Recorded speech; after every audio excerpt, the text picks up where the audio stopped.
the court can find no reason why the applicant should not be granted bail. Die vrou van die sogenaamde Springs Monster is op borgtog van R2000 vrygelaat. Sy en haar regspan het geglimlag toe hulle die nuus hoor.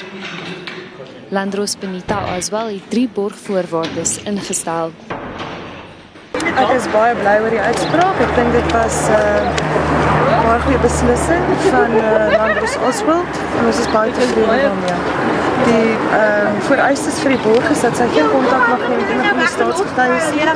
Sy mag ook nie haar kinders sien nie.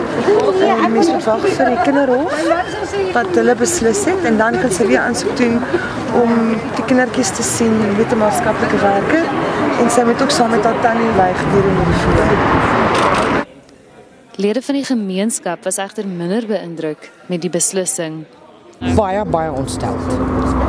Ek meen, my opinie is ons regstelsel werk nie reg nie. Dit gaan glo goed met die egpaar se 5 kinders. Ek dink hulle mis maar normale kinders ook op baie vlakke ten spyte van die trauma waardeur hulle is. Het hulle maar hulle normale rusies en stryery ook met mekaar, maar andersins gaan dit goed. Hulle word versorg. Hulle kry baie liefde en aandag en die egpaar probeer regtig in hulle behoeftes voorsien op alle vlakke. Die 2 ouer kinders is geassesseer en hulle sal volgende kwartaal begin skool gaan.